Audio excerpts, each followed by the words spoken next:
ನಮಸ್ತೆ ಸ್ನೇಹಿತರೆ, ನಾನು ನಿಮ್ಮ ಪ್ರವೀಣ್. ಗುರುಭಕ್ತಿ ಯೂಟ್ಯೂಬ್ ಚಾನಲ್ಗೆ ಸ್ವಾಗತ ಸುಸ್ವಾಗತ. ಧನ ಆಕರ್ಷಣೆಗೆ ಸಂಬಂಧಪಟ್ಟಂಥ ಒಂದು ಪರಿಹಾರವನ್ನು ನಾನು ಈಗಾಗಲೇ ನೀಡಿದ್ದೀನಿ.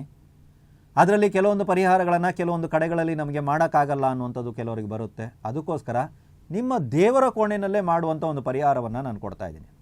ತಿಂಗಳಿಗೆ ಬರೀ ಒಂದು 5 ರೂಪಾಯಿಯ ಖರ್ಚಿರುತ್ತೆ. ಇದನ್ನು ಮಾಡಿ ನೋಡಿ. ಧನವನ್ನು ಇದು ಆಕರ್ಷಣೆ ಮಾಡುತ್ತೆ. ಅಥವಾ ಹಣಕ್ಕೆ ಸಂಬಂಧಪಟ್ಟಂಥ ದಾರಿದ್ರ್ಯತೆ, ಈ ಮನೆಗೆ ದುಡ್ಡೇ ಬರ್ತಾ ಇಲ್ಲ ಸರ್, ಬಂದರೂ ನಿಲ್ತಾ ಇಲ್ಲ ಸರ್ ಅನ್ನುವಂಥವ್ರು ಇರ್ತಾರಲ್ವ.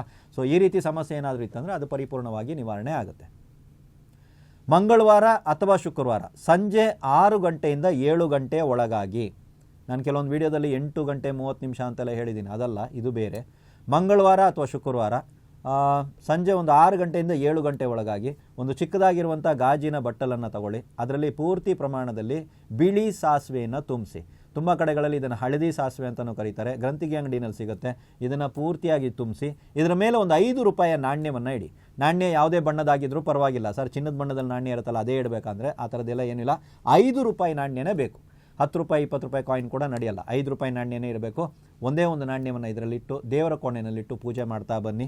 ದೇವರಿಗೆ ಹೇಗೆ ಪೂಜೆ ಮಾಡ್ತೀರೋ ಅದೇ ರೀತಿ ಇದು ದೇವ್ರ ಕೋಣೆಯಲ್ಲಿ ಇರಲಿ ಸಾಕು. ಇದಕ್ಕೇನಾದ್ರು ಸಪ್ರೇಟಾಗಿ ನಾವು ಪೂಜೆ ಮಾಡಬೇಕಾ, ಇದಕ್ಕೆ ಸಪ್ರೇಟಾಗಿ ನಾವೇನಾದ್ರು ಮಾಡಬೇಕಂದ್ರೆ ಏನು ಬೇಡ, ನಿಮ್ಮಿಷ್ಟಕ್ಕೆ ನೀವು ಇಡಿ. ತಿಂಗಳಿಗೆ ಒಂದು ಸಲ ಮಾತ್ರ ನೆನ್ಪಿಟ್ಕೊಳ್ಳಿ, ಈ 5 ರೂಪಾಯಿ ನಾಣ್ಯವನ್ನು ತಗೊಂಡು ಹೋಗಿ ಹತ್ತಿರದಲ್ಲಿರುವಂಥ ದೇವಸ್ಥಾನದ ಹುಂಡಿನಲ್ಲಿ ಹಾಕಬೇಕು. ಹಾಕಿ ಬಂದ ನಂತರ ಮತ್ತೆ ಒಂದು ಹೊಸದಾಗಿರುವಂಥ 5 ರೂಪಾಯಿ ನಾಣ್ಯವನ್ನು ಅದ್ರ ಮೇಲೆ ಇಡಬೇಕು. ಇಷ್ಟೇ. ಆ ಸಾಸಿವೆ ಬದಲಾಯಿಸಬೇಕಾ, ಏನು ಮಾಡುವಂಥ ಅವಶ್ಯಕತೆ ಇಲ್ಲ. ತಿಂಗಳಿಗೆ ಒಂದು ಸಲ ಈ ಪ್ರಯೋಗವನ್ನು ಮಾಡ್ತಾ ಬನ್ನಿ. ನಿಮ್ಮ ಮನೆಯಲ್ಲಿ ಧನ ಆಕರ್ಷಣೆ ಆಗೋದಕ್ಕೆ ಪ್ರಾರಂಭ ಆಗುತ್ತೆ. ಎಲ್ರಿಗೂ ಒಳ್ಳೆಯದಾಗಲಿ.